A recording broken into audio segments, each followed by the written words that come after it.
by me being able to come in and coming into a staff that was collectively wanting the best for those students and wanting to do everything that they can and pull at all the stops to try to change a trajectory for a youth, I was excited right away. A lot of people think, it must be stressful working with at-risk youth, and that's the part of the job that I enjoy and I appreciate and I love. Actually, if anything, it's the least stressful part of the job for me.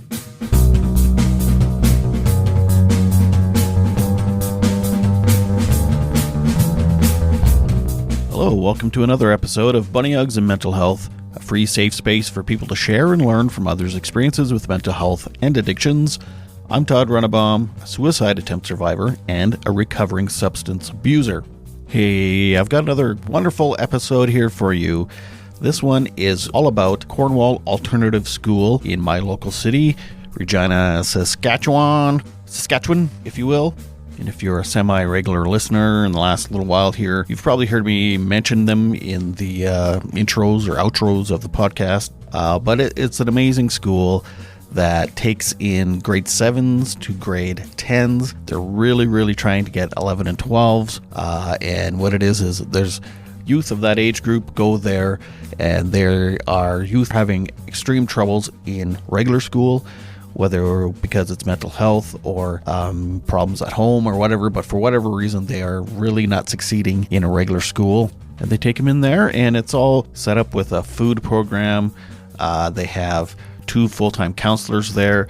It's just an amazing school. It's so laid back, chill, and wonderful.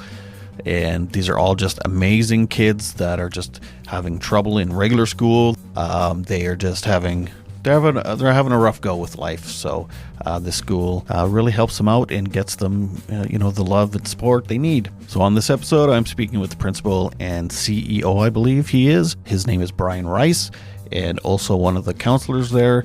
His name is Kayseas, and they're also just 2 incredibly sweet and wonderful men.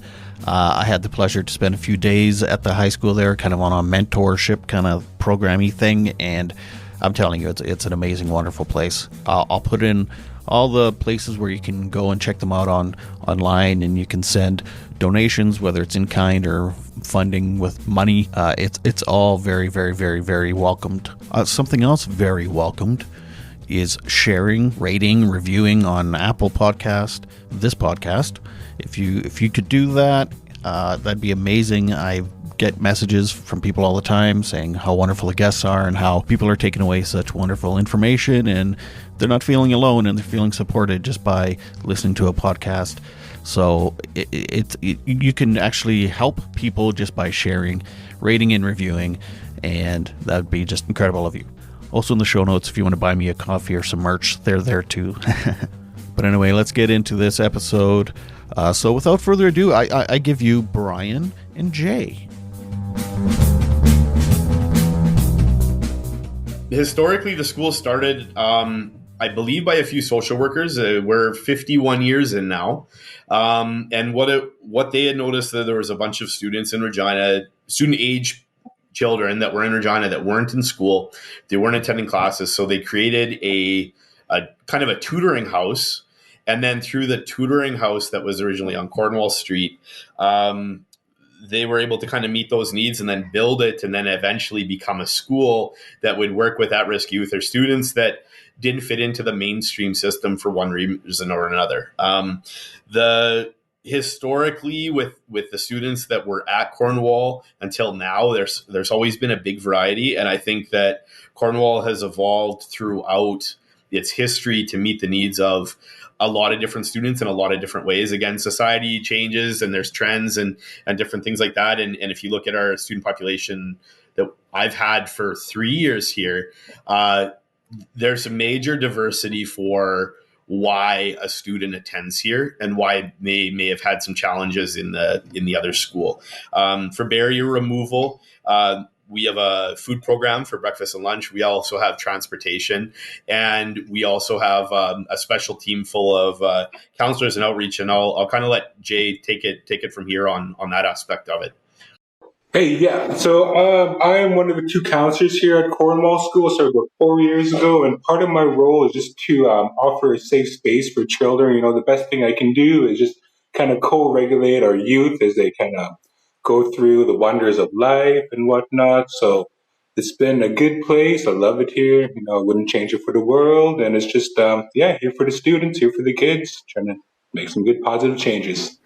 Nice. I noticed there's not a large school population there, but I'd say I go to a normal high school in Regina.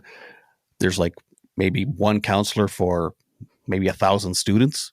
Is that about right? Yeah, it depends on the school. There's a few counselors and things like that, and some other intertwined supports, but there's not ones that directly work inside like ours do. Ours build a relationship right from, I guess, that intake process to be that support, and just about that classroom ratio. We try to keep that ratio of 12 students to one teacher, because we feel all those different connections that the student may have with a lot of mentoring adults in the building is a big help. Mm-hmm. So I don't know, you're roughly 80 students? We're right now in our numbers, we're about 47. 42 is roughly the numbers that we kind of target based on what we're supposed to with the ministry. And then depending on circumstances, we kind of shift from there. Right. And then the thing I love is, so you have a very small population, 47, but then you have 2 full-time counselors and what's Rob's title again? Rob's an outreach worker, so he'll work with the students that graduate from our program. So if there's a student that's doing really came here grade 7, whether it be academic or just history of verbal abuses or whatever. So yeah, once they graduate from our program, Rob will help them transition to the new school. Whether so we'll take them show them the school, give them a tour of the school, introduce them to, if they're Indigenous advocate or whoever they may be with, right? So that's his role, and he'll follow them for a year, maybe 2. He also bring them back for lunches. A lot of the old students come back for lunches. We have an awesome cook, so always come back for some food. Nice. So yeah, I guess that's one of your issues with the school. It's grade 7 to grade 10, and then grade 11 and 12, they kind of get put back into the system that they were not really accustomed to, or didn't really work for them from grade 7 to grade 10. So I guess that's a fairly big transition, and you guys are trying to go to grade 11 and grade 12, but it's just a funding issue. Yeah, for sure. On that side, what we're trying to do is we are trying to kind of change our operations to a degree. What we generally see is we've got about a third of our students come in and they do really well. They get stabilized and they work through different barriers and they kind of figure out what their why is in education and maybe their purpose, and then they can transition back. We have some students that come here and they do amazing here, but we know that when they go back, they're not ready for those, larger classrooms and not really going to have that same family tight knit support that they have experienced here. And then it's helped them develop success. And then we've got a third of students that previously would probably be, a full on dropout, zero success, and they're coming along a little bit slower. And although they may not be fully succeeding here, they're still doing far better here than they had historically. And so for those students that are doing well here, but we know that it's not going to be a great fit to send back, or for the students that are, they're coming along a little slower, we would like to be able to have those spots so that they can either build up on their success or continue to have success. Right. Nice. Jay, if you ever need to go, if a student needs you or anything, feel free to help them out. Okay. Just throwing that out there. But is there someone there now? No, it's not. Students walking by, so it's all good. Yeah. Oh, okay. Yeah. You got to keep an eye on who's going out the door and walking in the halls. Yeah. Well, I've only spent a few afternoons there, but I love the vibe of just, when a kid is in the middle of class, they're not, exactly participating with the other students. The teacher is just gently approaches them and is like, "Hey, do you need, what do you need right now?"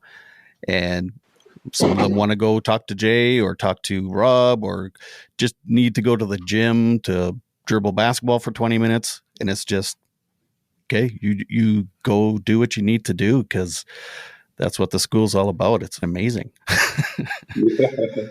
That was one of the first things that I noticed too when I started here was how just different it was. Because when I was going to school, I was never allowed to go say if I need to go to the gym, go and relax, go and collect my thoughts. Right? I would honestly get sent to the hall.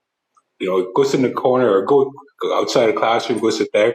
And what I noticed about, grade 10, Gil, he's a great teacher, and Joey's another great teacher, was when they needed breaks, their students were allowed just to go out. And, like a lot of them went shoot hoops my first few years, and that was just awesome to see because when we tried to you know, make them sit in class and you got to concentrate. You got to do this, and this, and this, and this. And everything is piling onto them because all of us, just like everybody else, every one of us does our best. You, Bryan, myself, Cheryl, all of us, right? We're going the same with our kids. And our kids are going through so much more stressors at home, and there's just so much more difficulties than the average person, right? So this is also some of the reasons they might come to school, it just manifests in other different ways, right? So that's what I noticed at school right away too, was how, I don't want to say lenient, but how different and better it was than the regular school system than just, because kids with ADHD aren't not meant to sit in one classroom, sit down all day. Right? It's hard for any of us to sit down in one classroom all day, right? Sit at our desk and do work and concentrate and expect to work the whole way through, right? It's just kind of unfair, realistic expectations sometimes. And they're just great teachers, great staff. It was just, one of the first things I noticed too. And was that kind of the mentality right from the start of the school? Yeah, from my very first day, it was just seeing how different, especially when I went to school, because I went to Bird Fox Composite High, and there was an alternative class which I was in from grade 9 to grade 12. So I graduated alternative class, and I was like, man, I wish I had this kind of type of school when I was here. Everyone's made to fit in. We're not meant to be outsiders, and we all talk to the students. I love that slow numbers because I can talk to every student directly. I know their name. They know a little bit about me, right? And I can't force the kids come sit down and talk with me if they're going through stuff. So the best thing to do is just kind of get to know them, joke around with them, and then eventually become comfortable enough. Then to start opening up, and that's where the healing or just letting go of the stresses, talking things out, kind of, getting the energy out. So, and Bryan, what made you? Had you heard of the school before you applied to work there? Well, so I knew about it when I was in university. A little bit, and I didn't know much about it though, because again, it was still pretty quiet and things like that. But we did kind of work on it a little bit there, and then fast forward to my career with Regina Public. I was with Regina Public for 10 years. And inside those 10 years, I worked at Scott Collegiate. And through Scott Collegiate, we had a lot of students that would come over from Cornwall after their transition or maybe, whether it was grade 10 or grade 9 or whatever. And so when a lot of the kids would come there and I got to know them. So I got to know a little bit more who they were. And I had moved out of town just to kind of, start my admin career and get a new experience. And when I was getting ready to move back, there was a former colleague of mine that he knew I was admin. They knew they were looking for admin. And after working alongside him at Scott Collegiate, he was like, hey, I think that you're a good fit for this. You should really, really consider this. And I was kind of in a place where I've always been really passionate about working with at-risk youth and trying to make sure that I can create some change and definitely provide an opportunity for people to see themselves in having a successful future, even if at the current status they don't. And so by me being able to come in and coming into a staff that was collectively wanting the best for those students and wanting to do everything that they can and pull out all the stops to try to change a trajectory for a youth, I was excited right away. And when I walked through the doors, I started to see how everything operated, and I got to have lots of great, meaningful conversations with the staff and figure out like how much care and thought goes into try to make these interventions. Then I knew I was kind of at home and wanted to, I just wanted to keep going with it. And again, on the business side, my job, I'm principal. I do our social media. I do a billion different other side jobs with it. But my biggest job and my biggest challenge over the first 3 years is making sure that we're financially viable and we get the things that we need to be able to support our students. And so a lot of people think, it must be stressful working with at-risk youth and all that kind of thing. And I personally, I don't think it is. I think that that's the part of the job that I enjoy and I appreciate and I love. And it actually, if anything, it's the least stressful part of the job for me. The part that for me is just making sure that, hey, we've got the money flow coming in so that we can provide these opportunities. We can provide the food program. We can provide the counselors and the supports and the staff so that we can give all of our students who would most likely be a dropout, an opportunity to become a, contributing and successful adult.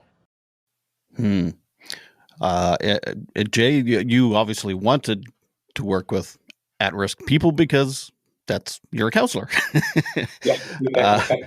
Did you have some good influences, or like what kind of got you into that trajectory of social work? Into social work, or counseling, or whatever you're. Yeah, that kind of goes back. I remember a story when I was in grade 8 or grade 9. We got asked one question, and the teacher asked me, "What do you want to be when you grow up?" I remember my answer was happy, right? That was the wrong answer for him, right? But I always wanted to be happy. So I always wondered why that. I always wanted to be happy. So going back, there's a little part of me that was always kind of sad or depressed or some emotions, right? So, it was actually one teacher that changed my whole life. And I forget his name. It was a substitute teacher. And he came to my class and he gave me back my writing assignment. And he patted the thing, like, "Hey, this is university writing." Or he said, "I wish I had you years earlier. This is university writing." Put it on me. He was like, "Oh," and I was like, "Oh, wow, this is the first time anybody ever said anything positive, right, about my work, about me." And then that gave me, I always remember that little thing, and I always swear it planted a little seed.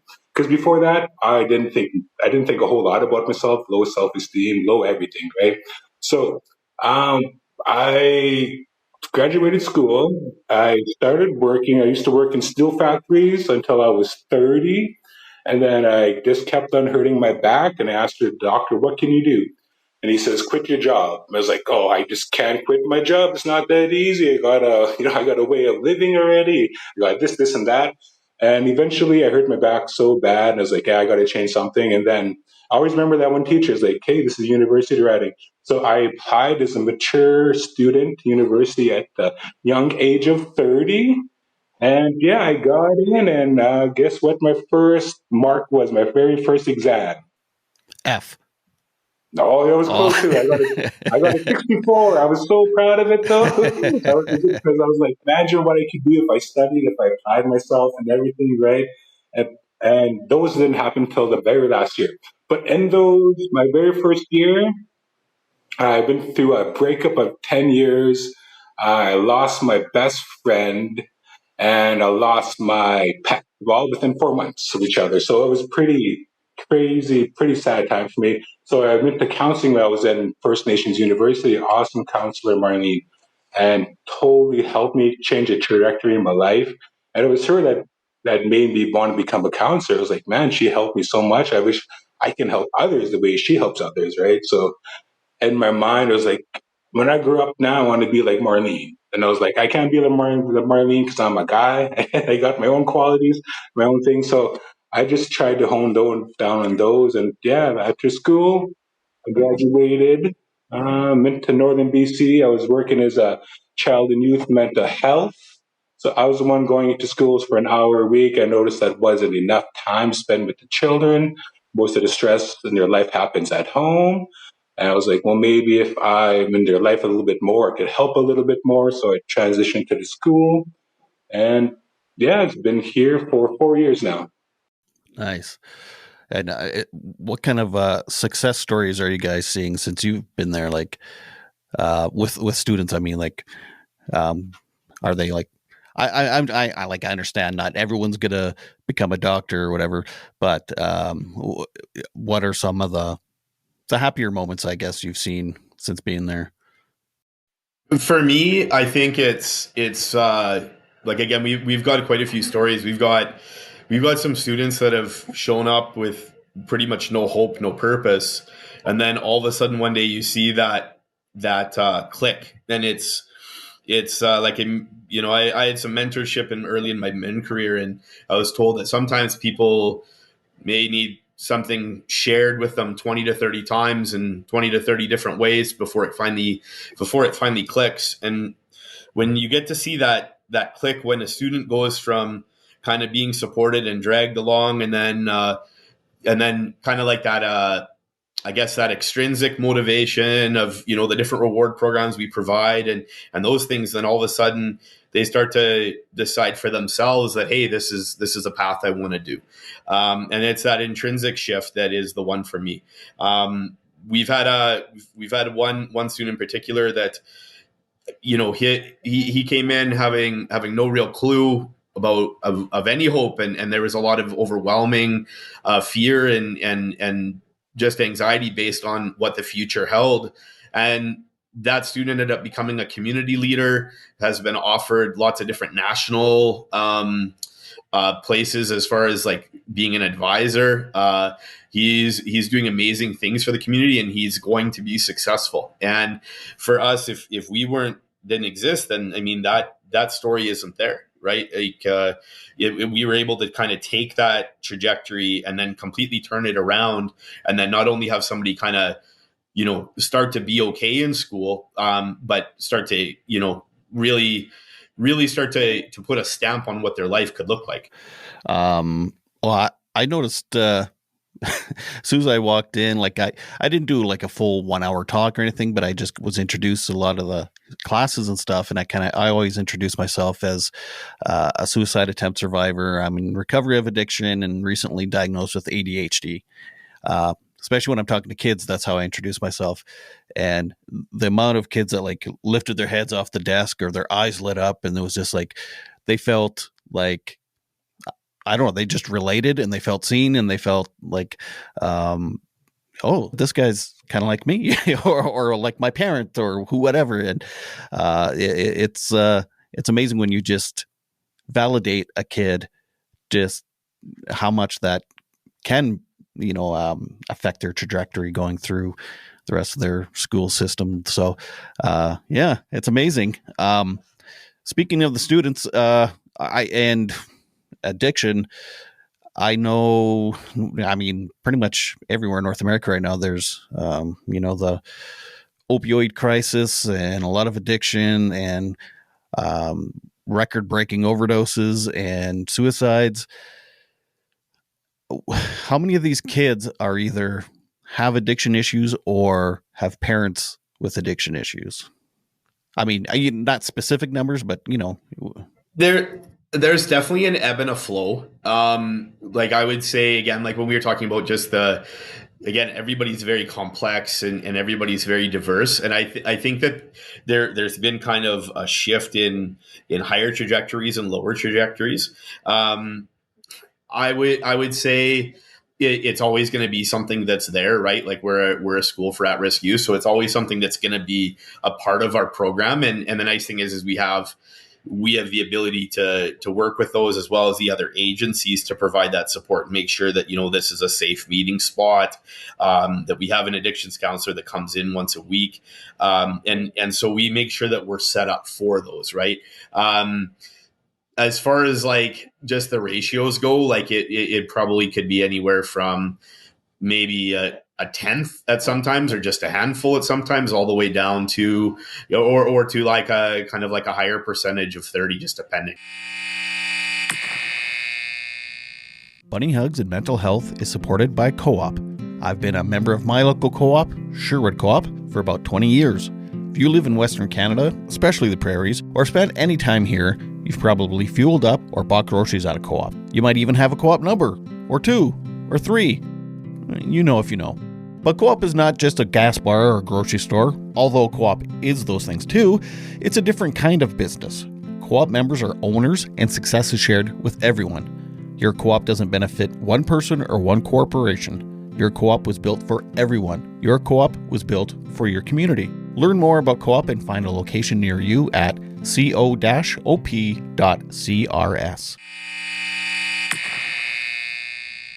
Right, like we do have a lot of changeover and shift, and so it just depends on what's the need is at that moment in inside of our community.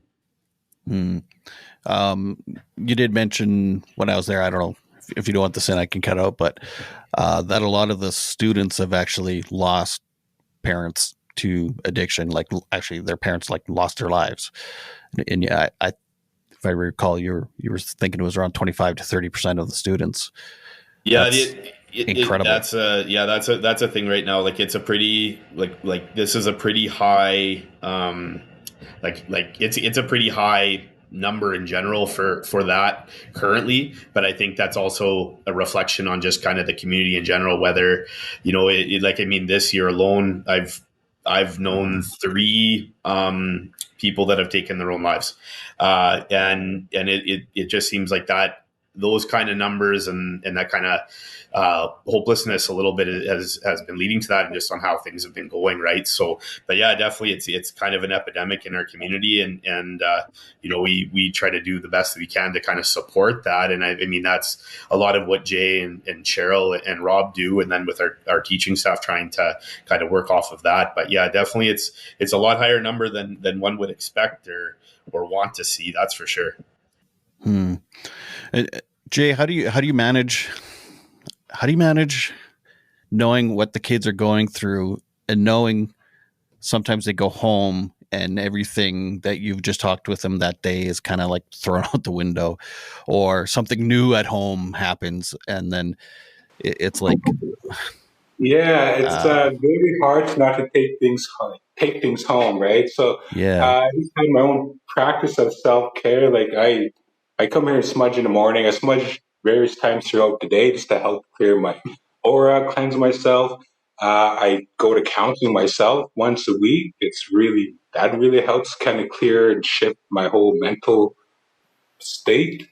And working with the kids, it's like I remember when I went for my job interview, one of the first things I said, I can't perform miracles. If I could, I'd be a rich man, right? So I always remember that I can't perform miracles. All I can do is my best, right? Sometimes my best is just to co-regulate them, sit with their feelings, validate their feelings sometimes. And honestly, like I can make their problems go away at home. I know that. Right. Yeah. Just by knowing that is just, it makes it easier for my mind, right? So, but I will pray for them for the right things to happen in their life, no matter what. Like I'm a spiritual guy, I believe in prayer. So I will say some prayers for them when I go to ceremony. If I go sweat somewhere, I always remember my youth, right? And I always say some prayers for them, the right things to happen in their home, some good things would happen, and so, yeah. But it is very difficult not to take things home, especially after some hard days. It's like, oh, I wish I could just do something for this youth. I wish I could just take all their pain, and right? Yeah. Working in addictions. Yeah, it was, very similar. And I just remember thinking, as long as I'm doing the best I can while I'm there that day, that's all I can do. And, whatever happens is out of my hands beyond that. So, that's good that you have those practices. What about the teachers? Do they see counselors too, or therapists? I think in general, everybody kind of to a degree has their own system. And you, again, it's important to make sure that you're looking after yourself. Historically, like prior to myself being in education, I was in EMS. So again, I do have PTSD from being in EMS, and it is a thing that I carry. So what everybody has to kind of try to find that way to work through stress that works personally, right? It's the same thing as what I talk to the students about is when we try to figure out a plan to kind of help support a student in resolving a barrier, whether that barrier is attendance or behavior or whatever it is, we always need to have that student input, because if myself or other staff project something on, that student isn't going to own it because it isn't their voice, right? So having that independent voice of knowing what the needs are, I think is important for all staff to, to kind of to follow through with that, right? Because otherwise, yeah, it can get heavy and it can get stressful. And if you're, just like our students in the classroom, if you as an individual are redlining all the time, you're not necessarily going to have the patience to work through, work through for them if you're not able to yourself, right? And so that it's key to be able to find that space for yourself to be successful in looking after your own mental health. Yeah, and I noticed with the staff, it's not like no one's there for the paycheck. Like everybody loves being there, and this is soul filling for them. So they're very passionate about it. So yeah, when they do have a bad or even a tragic day or something, it's good that they're all practicing something to deal with that. Cause the last thing you want is someone who's very passionate and good with the kids to burn out quick. And then, then you're helping nobody then. Are you finding there's a lot of stigma with your students in the school? Because some people you think right away it's like an inner city school, or like they're bad kids. They're they're not struggling kids. They're bad kids. They're criminals and things like that. Are you finding there's that kind of stigma? I would say that I have to again, we were very quiet for a very long time as an organization. And that was due to the stigma. There wasn't a lot shared about who we are, what we provide. So we've started doing a lot more of that in the last 3 years. And in doing so, what I found is a lot of people don't even know we exist. And so then when they find out we exist, then they kind of look at us like, maybe we're a program that is for kids that are, that bad idea.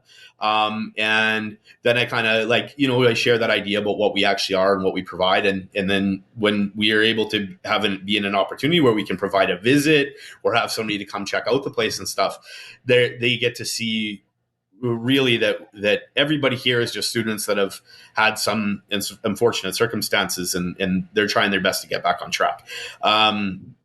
It definitely with mental health being talked about more and different things like that, it has helped us remove that stigma to a degree, because it's again, it still has a long way to go, but the idea that people can share who they are and what their experiences are and maybe the unkind things that have happened in life or the different, maybe not great trajectories, that has helped us as well, because then it's more society based, that it's not just you're here because you're a horrible kid or you've done something bad, right? Like it's that you're just a kid and you're overcoming some things. So.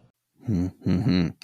Or that or that it's a really rough school. It's you go in there and there's going to be knife fights and stuff, and it's like the most chill school I have ever been in. And your school population, it's very high in Indigenous kids, and I love that you throw in lots of their culture in there in the teaching and on the a lot of the artwork on the walls, and I'm assuming that must be very important for a student that's already struggling to then feel recognized. Yeah, it's very important to have part of their identity and know who they are.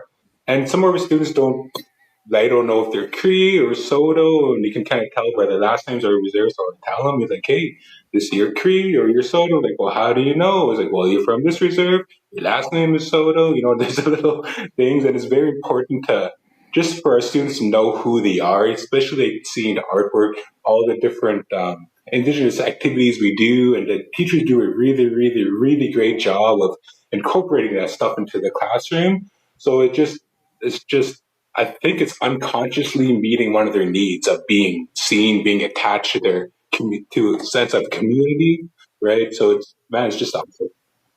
Yeah, yeah. Yeah, it's like what's that Gabor Mate says the opposite of addiction is connection. And Yeah, if and not just connection with other people, but connection with your own, identity and your own past, I guess, where you're from, who you are exactly. yeah, Yeah. exactly. And yeah, I know I actually taken Gabor Mate's Compassion Inquiry course. So a lot of the Mm. stuff I say in my counseling, I kind of echo off him, and also just the wise words of the elders that I've heard. And it was crazy. So years and years ago, I was at a rain or Sundance or Big Lodge, and one of the elders was saying, "Is like you got to watch your mind. Your mind will get you sick." And I always remember that.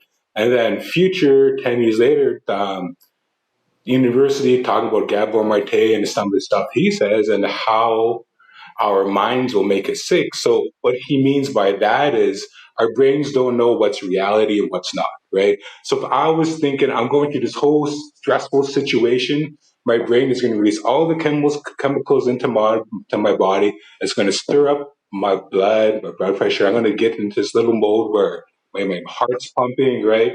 And that's all from one thought. It's not true. I could do the same thing. I could say that, oh, I'm going to have a great, great day. And I think of all the good stuff that happened in my life, the potentials of the day, and my body would feel great, right? If I woke up so story time. Okay. Sure. All right. So okay. So back when I was in my major depression, going through counseling, before I went to counseling, I was super, super depressed. I remember living in a basement in my parents' house, actually, and um, I was one of those kids who was waking up and just damning the whole day before it started. I remember waking up and looking outside the window. I was like, "Oh, great! It's raining outside. Of course, it's raining. Gray skies, no sunshine, no whatever." So I was like, "Oh, whatever." That was my whole mentality for the whole time I was depressed, right? And so morning happened. I go outside. This was when I was smoking. So I went outside, had a cigarette, and had my morning coffee. And I remember thinking, it's like, okay, I got to change something. I got to change something, my whole mentality. I got to look for something. So I remember I kind of said a prayer, like, I'm going to look for something that's going to make me laugh. I'm going to look for something that's going to make me smile today, right? And everything was gray. It was storming outside. And then I remember looking up. It's like, I'm going to look for something. And I looked up in the sky, and after maybe 10 seconds of just looking at the sky, there was a break in the sky, right? And it showed a sunbeam right across the street where I was sitting. And I looked up and I followed the sunbeam, and it led right to a squirrel. And the squirrel was on a tree. It was running up, doing somersaults. Eh? I was like, what? I've never seen that before, right? So that made me smile. It was like, man, if I look for stuff, like, if I look for something, if I look for the good in life, I'll see it. If I look for the bad in life, I'm always going to see that, right? So one of the activities I do with my students is, if you guys want to do this part two, you guys can look around your room right now, look for everything in the room that's red, right? All right, Todd, look for everything that's red, It's right? dark in Count here. everything. I always tell my students, if you guys get this right, I'll give you $10, right? So if you guys get everything right, all right, give yourself another few seconds, look around. Now close your eyes, right? Close your eyes and tell me everything in the room that's blue. Right? So open your eyes, look around, you guys will notice how much things are blue in the room, right? If you guys are, yeah. So that mentality is like, what we focus on is what we see, right? If we're focusing only on the bad, we're missing so much good that's happening out there. And again, it's easy for me to say, you guys gotta look for the good in life, because when there's so much bad happening in your life, so it's a whole process, right? And part of the counseling is feeling your feelings, because a lot of us just get disconnected from our feeling our body. So much pain there. Our body holds so much pain, so much everything, right? So a lot of what Gabor Mate says is, hey, we can't talk things out, right? If we could, one night with our buddies talking about everything, oh, we'd be so much better, right? But so my counselor really made it really good. She's like, we can't heal from here. It's like from this space here, this is where we have to heal from, right? We have to For the audio listeners, he was pointing at his head. Yeah, I'm making that. Sorry about that. I see myself on camera here, and we can't heal ourselves from the head. Healing really happens inside our body with the heart being connected, opening our, being vulnerable, right? Vulnerability is one of the greatest strengths we can have. And it's so damn scary though, right? Because vulnerability is old feelings, old, everything old, right? That's followed us from our time when we're young children. So, um, yeah, my practice is always not like when a child or a youth comes sees me, they're upset. I'll say, okay, what happened? I won't say what happened. I'll say, well, how do you feel? Right? Feelings are happy, angry, sad, mad. Like, and okay is not a feeling, right? What is okay feeling? No, it's not a feeling, right? So I always try to work with that. And some kids, some people aren't there yet. So I don't force them to go into their body because it could just backfire. Yeah, I like that he said okay isn't a feeling. I had a counselor that used to say, fries are okay. Or no, it was good. How do you feel? Good. No, fries are good. How are you feeling? Anyway. And just to jump off what you're saying there, it's funny because that's the thing that I often talk to with students. Like we come up with some plans on how we're going to remove those barriers sometimes. And one of the things that we always say is like, I'm going to be good in my classroom. Well, let's talk about what good looks like, right? Like I'm going to, all those different kinds of things. So yeah. Yeah, just getting the child, like just getting anybody to sit with their feelings is super, even an adult, right? We're so conditioned from our very young selves, especially men. Hey, you're not supposed to cry. Real men don't cry, right? And when I was going to ceremony, my late grandfather would say, real men cry. You guys are supposed to cry. He says, as a matter of fact, when you cry, you're supposed to look up, right? So that's what I teach myself. Well, that's what I had to relearn myself and uncondition and go through stuff like that. And that's what I tell my son now. And he's so connected. So it's so awesome to see, right? How I change myself could affect him. Right. And that's what, yeah, just working through that intergenerational trauma, because like I noticed from my dad, he was super disconnected from his feelings. And I thought that was normal, right? So, hey, I don't got to talk about my feelings. I'll stuff everything down. And just like Gabor Mate says, when you stuff things down, you're going to cause depressing, right? So it's all these emotions. I always tell my students, if you're going to do that, it might show up and you might just, it's going to come out somehow. It could come out in anger, it could come out in tears, frustration, many different violence. Yeah, violence is a big one, right? And it's just not having that outlet where all the energy is stored in their body somewhere. And it has to come out. If it doesn't come out the way you want, it's going to come out the way it wants, in any way possible. So, I even learned that as an adult going through addiction treatment. It was like, I know what feelings are. Why do I have to learn how to feel? And then you really get into it. It's like, oh, I don't even know how to feel happy. Like I wasn't even giving myself permission to feel happy. But it's that time again for that Somebody Special segment where we chat about who cooperated in your mental health journey and helped fill your emotional tank. Brought to you by Co-op. This is a segment where you get to give a shout out to someone that's been in your corner when you've needed it. We have had many people that have helped support our school. First of all would be our board of directors and our longstanding board chair, David Halverson, who has provided oversight and guidance and communication and making sure that we are up and running, as well as former admin and board member Eunice Cameron, who was admin here for quite a long time and established a presence in the new building that we are in currently. And she still provides guidance as a member of the board. And I won't get into all the board members' names, but they've been very helpful in providing us a lot of support in creating directions and making sure we're staying current. In regards to funding over the years, United Way has provided us a lot of funding over the years for different things such as our counselors, our food program, and it initially helped get our grade 10 program started. So exciting because we're moving into a grade 11 program for next year.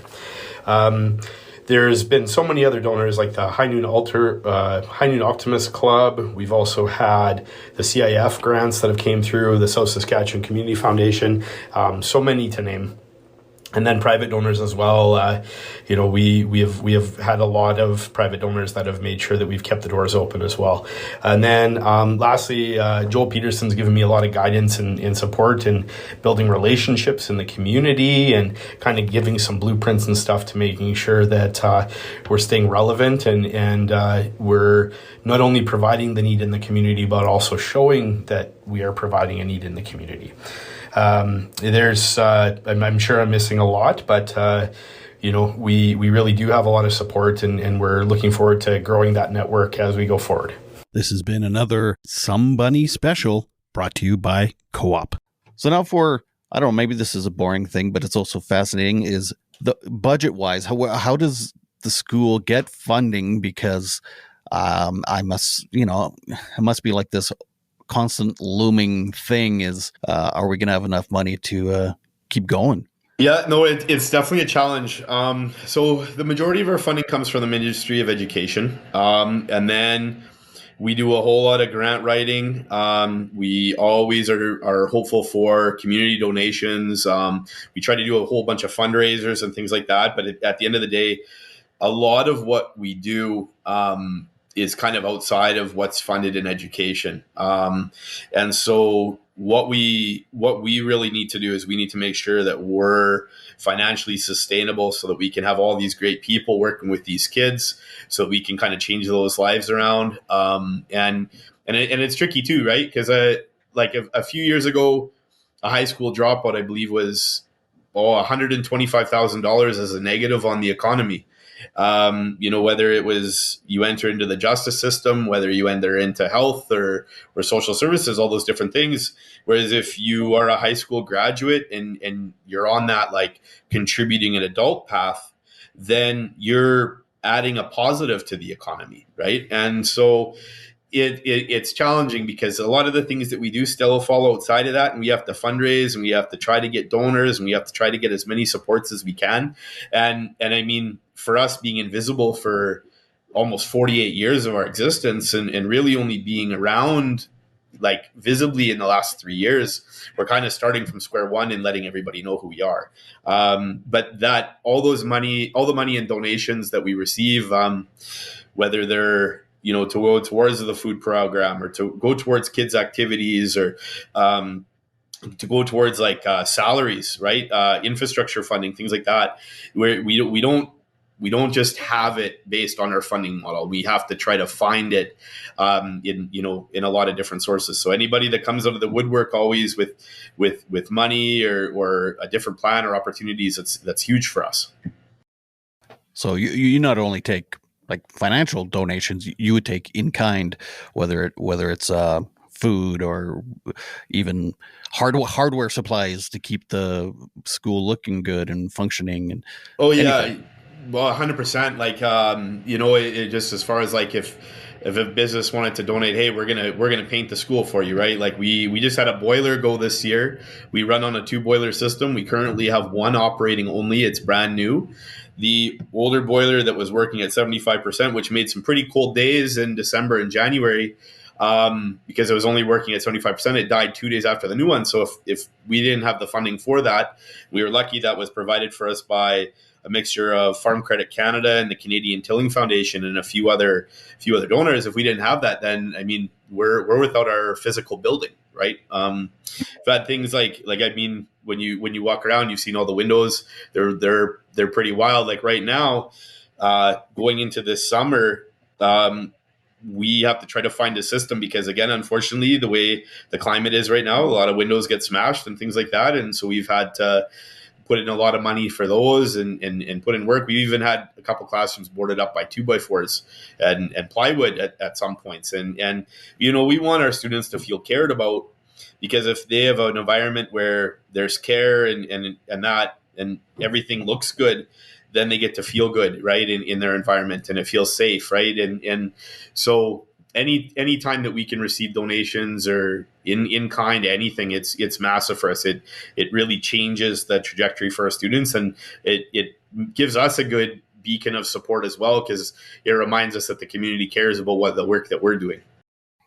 Well, again, it's connection. So why not? It's not just connection one-on-one with other people. It's also connection with your community as a whole. And so, yeah, why not reach out and connect with your city or that the kids are growing up in and from. So, yeah, it's nice to not keep it a secret or anymore. So, yeah, I agree. That's very important. The reason that Cornwall has always been around is because we've evolved in our programming, and we have to make sure that as an organization we can continue to evolve in all the different ways to make sure that we're here. Because if we're not here, that's approximately 80 students a year. That's kind of roughly who comes in through the doors.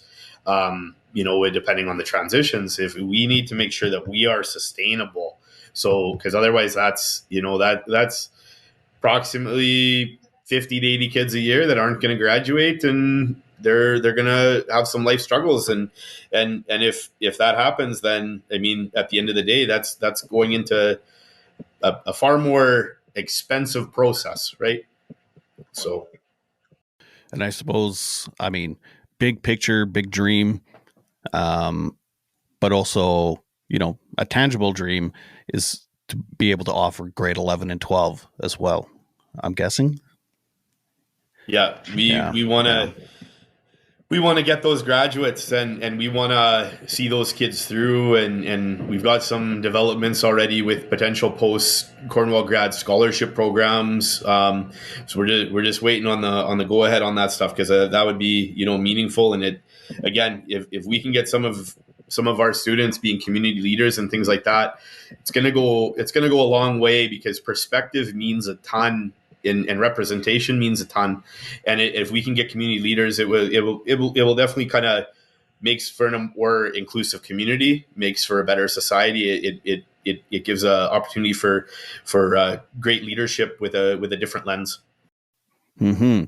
And it would help with the stigma too, because the more isolating you are, then the more it seems like there's a stigma. Because if you're just out and saying, hey, this is who we are, these are our troubles, this is what our kids need, it just normalizes that whole conversation, which then ends the stigma. And I'm a big advocate for ending stigma. The way to end a stigma is for those that are being stigmatized to be more out front and open and talk.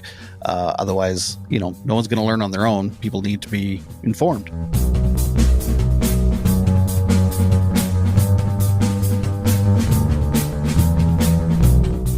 Thank you so much, gentlemen, and thank you so much for having me at your school. I promise you I will be there again sometime, some way, some shape or form. You've kind of nestled your way into my heart, so I appreciate that, and I appreciate what you're doing for all the youth there, so thank you so much. Couple quick thank yous. Thank you so much, Co-op, for all your sponsoring and all your work and everything you've done for the podcast. It is so incredibly appreciated, and I'm very grateful to work with a company that's just so incredible.